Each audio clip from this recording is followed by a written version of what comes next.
नमस्कार साथियों, भारत से जुड़ी इंटरनेशनल खबरों की इस सीरीज में आपका एक बार फिर से स्वागत है। कुछ इम्पोर्टेंट हाईलाइट खबरों की बात करें तो बांग्लादेश की पूर्व पीएम शेख हसीना को अपने पद से इस्तीफा देकर भारत में आए हुए लगभग 10 दिन से ज़्यादा बीत चुके हैं और शेख हसीना के भारत में रुकने के दिन जैसे जैसे बढ़ते जा रहे हैं वैसे वैसे भारत के ऊपर नए नए सवाल खड़े होते जा रहे हैं और भारत का जो बांग्लादेश के साथ रिलेशन है वह एक ऐसे मोड़ पर अटकता हुआ देखा जा रहा है जहां पर आगे के रास्ते नजर नहीं आ रहे हैं। और सबसे बड़ी अपडेट की बात करें तो हाल ही में खबर निकल कर आ रही है कि बांग्लादेश की अंतरिम सरकार भारत से अकर रही है और हिंदुओं का बचाव नहीं कर सकती। उसी बांग्लादेश में खुद बिजली की कमी हो गई है और खुद भारत के द्वारा बांग्लादेश में बिजली भेजी जा रही है। और कुछ दिन पहले अडानी को भारत सरकार की तरफ से बांग्लादेश में बिजली बेचने की परमिशन मिल गई है। इसके अलावा हाल ही में खबर निकल कर आ रही है कि बांग्लादेश के हिंदुओं द्वारा कुछ ऐसी मांगे की जा रही है जिससे बांग्लादेश में हिंदुओं के लिए एक नया देश बन सकता है। इसके अलावा हाल ही में 15 अगस्त के संबोधन में भारत के प्रधानमंत्री पीएम मोदी ने बांग्लादेश की नींद को उड़ाकर रख दी है। यहां तक कि बांग्लादेश ही नहीं बल्कि जितने भी मुस्लिम देश हैं, मोदी के इस बयान से वहां पर हड़कंप मच गया है। और कुछ खबर ऐसी आ रही है कि बांग्लादेश भारत का खुला दुश्मन बन गया है और भारत को बांग्लादेश से सतर्क रहने की जरूरत है। आज की इस वीडियो में भारत और बांग्लादेश से जुड़ी कुछ ऐसी इंटरनेशनल खबरों को बताने वाले हैं जो कि भारत के नज़रिए से बेहद ही इम्पोर्टेंट है। लेकिन आगे बढ़ने से पहले इस वीडियो को एक लाइक करके चैनल को सब्सक्राइब जरूर कर लीजिए, क्योंकि यह आपके लिए एक आसान काम है लेकिन इससे हमारी काफ़ी बड़ी मदद होगी। देखिए, इस बात को बिल्कुल भी नकारा नहीं जा सकता कि बांग्लादेश कई हद तक कई मामलों में भारत पर अपनी निर्भरता को बनाए हुए है और यदि भारत बांग्लादेश के सिर से अपना हाथ उठा ले तो बांग्लादेश कहीं का नहीं रहेगा। लेकिन इसके बावजूद भी जब से बांग्लादेश में तख्ता पलट हुआ है तब से अभी तक 10 से भी अधिक दिन का समय हो रहा है और लगातार हिंदुओं और अल्पसंख्यकों पर हो रहे अत्याचार बेकाबू हैं और बांग्लादेश इसे कंट्रोल नहीं कर रहा है। लेकिन शायद बांग्लादेश की अंतरिम सरकार जो भारत से पंगा ले रही है उन्हें यह बात मालूम चल चुकी है कि इनका काम भारत के बिना बिल्कुल भी नहीं चलने वाला है। दरअसल आज हम एक ऐसी खबर पर चर्चा करने जा रहे हैं जो हाल ही में भारत और बांग्लादेश के बीच चर्चा में बनी हुई है। सबसे पहले आप इस रिपोर्ट को देखिए। यह रिपोर्ट बांग्लादेश में तख्ता पलट होने के एक दिन बाद निकल कर आती है, जिससे आप अंदाजा लगा सकते हैं कि जब बांग्लादेश के हालात बेकाबू हो गए तो बांग्लादेश में बिजली की उपलब्धता कम होने लगी, जिसके कारण बांग्लादेश की नज़र भारत पर पड़ी, क्योंकि भारत ही एक ऐसा देश है जो बांग्लादेश को बिजली की सप्लाई कर सकता है। और आपको बता दें कि अभी भी बांग्लादेश को काफ़ी ज़्यादा बिजली की सप्लाई की जा रही है। लेकिन जब बांग्लादेश में क्राइसिस शुरू हुआ तो बांग्लादेश के जो इलेक्ट्रिसिटी प्रोडक्शन प्लांट है उनमें भी कर्मचारियों की उथल पुथल मचने लगी है, जिससे बांग्लादेश अपनी ज़रूरत के हिसाब से बिजली नहीं पैदा कर पा रहा है। और न सिर्फ कर्मचारियों के उथल पुथल से बांग्लादेश का पावर जनरेशन प्लांट को ऑपरेट करने में दिक्कत आ रही है, बल्कि देखा जाए तो इसका सबसे बड़ा कारण यह है कि बिजली को बनाने के लिए जिस कोयले का उपयोग होता है वह कोयला बांग्लादेश को मिल नहीं पा रहा है, क्योंकि कोयले के लिए ज़्यादातर बांग्लादेश दूसरे देशों पर ही निर्भर रहता है, जिसमें बांग्लादेश ज्यादातर कोयला इंडोनेशिया, साउथ अफ्रीका और ऑस्ट्रेलिया से खरीदता और भारत का पड़ोसी देश होने के नाते थोड़े बहुत कोयले का एक्सपोर्ट भारत के द्वारा भी बांग्लादेश में किया जाता है। लेकिन बांग्लादेश के हालात इस समय जिस तरीके से बेकाबू हुए हैं उससे बांग्लादेश का जो इन देशों के साथ इम्पोर्ट और एक्सपोर्ट है वह लगभग ठप हो गया है, जिससे बांग्लादेश में कोयले की भारी कमी हो गई है और अपनी ज़रूरत के हिसाब से भी बिजली बांग्लादेश खुद नहीं प्रोड्यूस कर पा रहा है। और इस रिपोर्ट को देखें तो इसमें साफ साफ बताया गया है कि बांग्लादेश में कोयले का इंपोर्ट तेजी के साथ बढ़ता जा रहा है और अनुमान के मुताबिक पिछले एक साल में जो बांग्लादेश में कोयले का इंपोर्ट 3.3 मिलियन था वह इस साल बढ़कर 6.7 मिलियन पहुंच गया है, यानी कि एक साल में 2 गुना से भी ज्यादा कोयला मजबूरन बांग्लादेश को खरीदना पड़ा है। लेकिन इसके बावजूद भी बांग्लादेश उपयोगी मात्रा में कोयले का उपयोग नहीं कर रहा है। दोस्तों, आपको क्या लगता है भारत की सरकार बांग्लादेश की सरकार की मदद करेगी या नहीं? कमेंट बॉक्स में हमें अवश्य बताएं। और भारत और बांग्लादेश के बीच दोस्ती होगी या दरार, इसका फैसला तो आगे आने वाले कलों में ही पता चलेगा।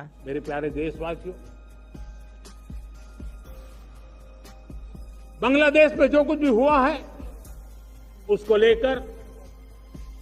पड़ोसी देश के नाते चिंता होना, मैं इसको समझ सकता हूं।